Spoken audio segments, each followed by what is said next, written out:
Hello. So today we're going to take a look at the question, what suggestions do you have regarding keeping in touch with our members living in senior living settings that have restrictions? So this year has been a challenge to relationships in many ways. Our older family members and friends and loved ones have likely been impacted and affected by the lack of interaction, whether they are able to express it or not, whether they realize it or not.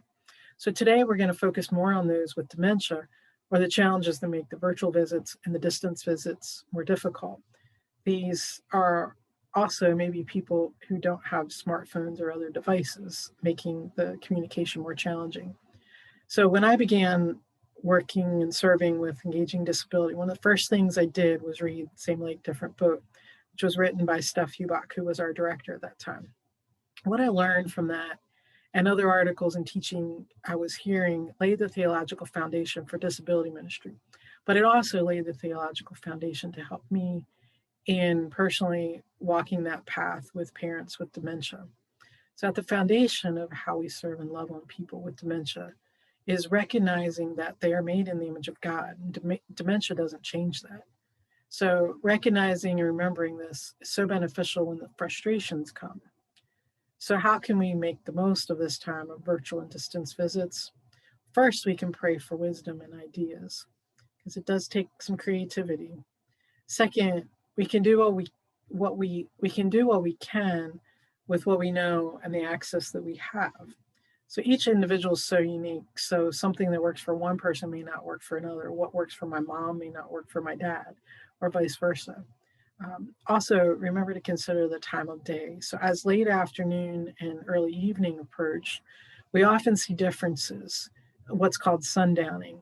So, it's a time of day when the brain is maybe tired. It's also a time when people would naturally have made changes. So, even if somebody would was coming home from work at that time of day, or maybe they were going to work if they worked an evening shift, um, if not, maybe they worked at home, like a mom that was at home, and therefore, her children came home or her husband came home, or even with people living alone, there's different changes that take place at that time of day that would be natural points where they'd be expecting a change and where their patterns would indicate that there's something to change. So they may get more agitated and think they need to go home even when they are home.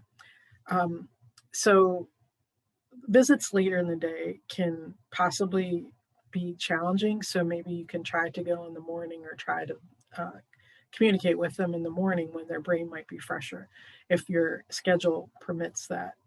Um, so think about, what are their interests? What is their cognitive ability? What's their physical ability?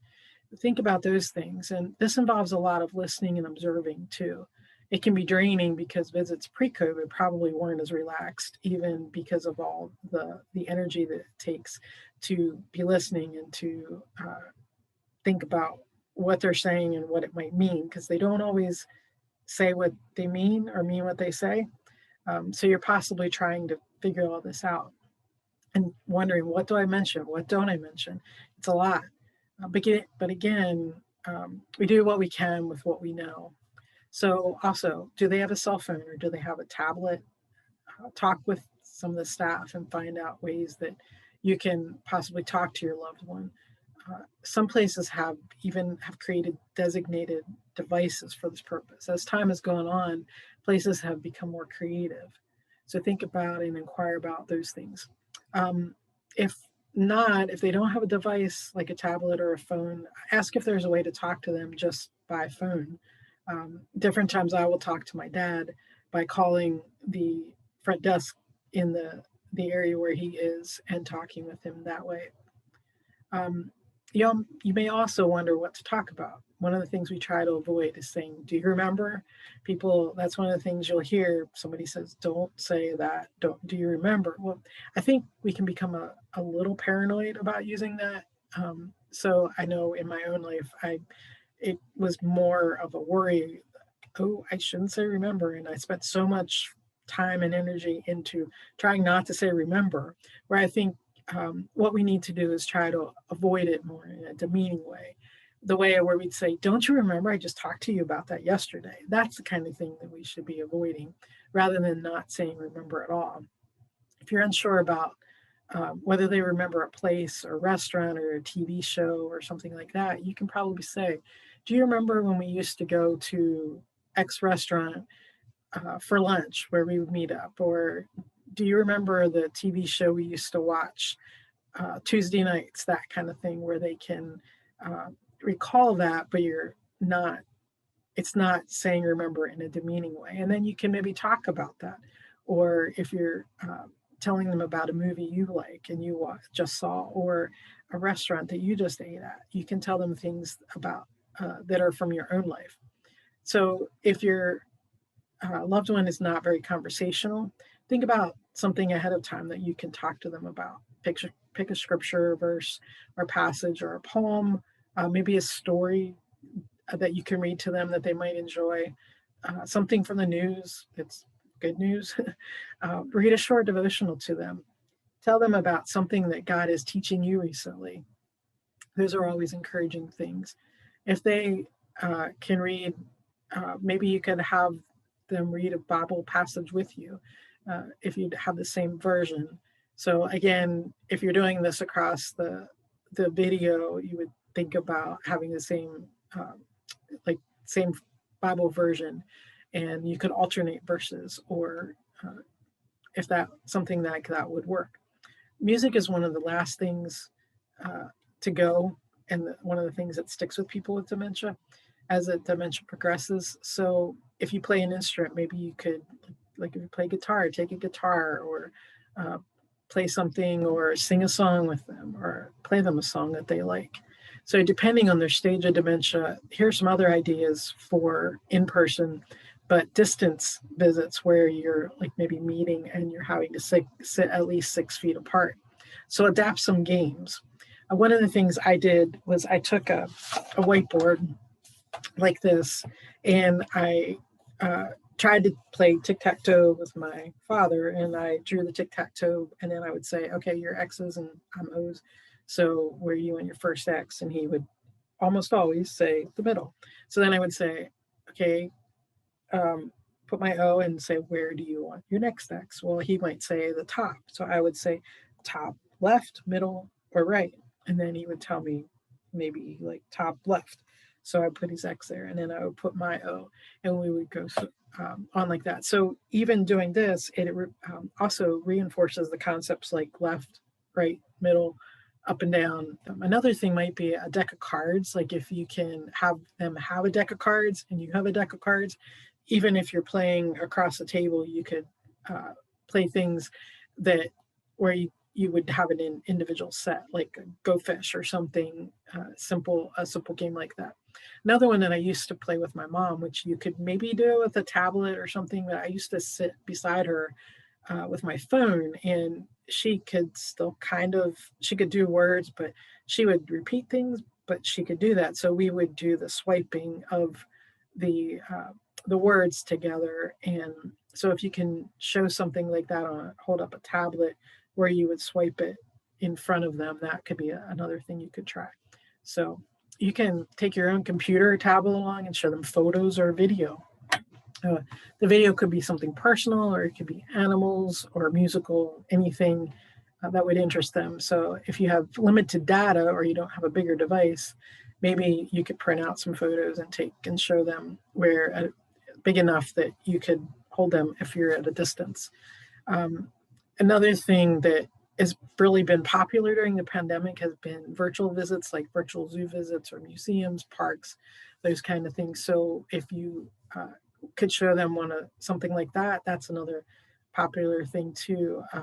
These, the funny things that animals do. Like recently, there was a video of a panda at the zoo that was laying down and sliding down this hill in the snow. Those kind of things would be great for a loved one with dementia. Another thing I did is we have these catechism flip books. And one day I had been carrying them around in my car because of having the samples on hand. And one day I was thinking, you know what? because my parents weren't getting are in a place where they're getting the spiritual input. So I thought, this is one way I could do this. So I held it up, and I, want to be careful when we're dealing with our elderly friends and family members, is that we don't make them feel like we're talking down to them. So I said to them, so we have this thing where I work, and it's a book that helps kids learn. So I tried to get them to read it, and it didn't go so well. So I read it. I said, who made you? And then I flipped it and turned it over. And then on the other side, I said, so what's the answer? And I tried my mom, because at that time she had been declining more. And she said, God. And it's one of the last words I think I heard her say, because she passed away then. But it was just really a sweet thing to do. And then when I went on, and since she wouldn't read anything else, I went on and did it with my dad. And then even after she passed and I went back, or I had like one or two more visits before we weren't allowed to visit anymore in person, and still did that with him through the sitting at a distance. Another thing you could do is they have those scenic backgrounds with Bible verses on them. That's another great thing that would be very helpful, and also spiritually encouraging to them. So tell them something that'll make them laugh. Laughter is great. It'd be great for both of you. A simple joke, something silly that you or someone else did. It's Laughter is great for all stages of life. So these ideas may encourage you, and maybe you think of ideas of your own that are prompted by these. Some of the things that I've come up with to do with them are actually things that I've learned from hearing Ashley teach about kids, and things to do with kids to help adapt. So I've taken some of those principles and kind of adapted them for dementia. Also, remember that people change through their stages of dementia. So if you're trying something that doesn't work, don't hesitate to try again. It might be too that what works this week may not work as well 3 weeks from now, or it can happen either way. So stay flexible, be creative, don't hesitate to try again. And if something works or doesn't work, just be flexible and go with it. The distance visits do require an even greater amount of creativity and flexibility. So it's a challenging time, but most of all, remember that your friend, your family member, your loved one with dementia, that they're still made in the image of God, and we can bless them and be an encouragement to them, even if we're visiting them from a distance or through a window or by the phone, whatever it is. Just do something to encourage them, and it'll be a blessing to you, and in reverse too, I'm sure. Thank you.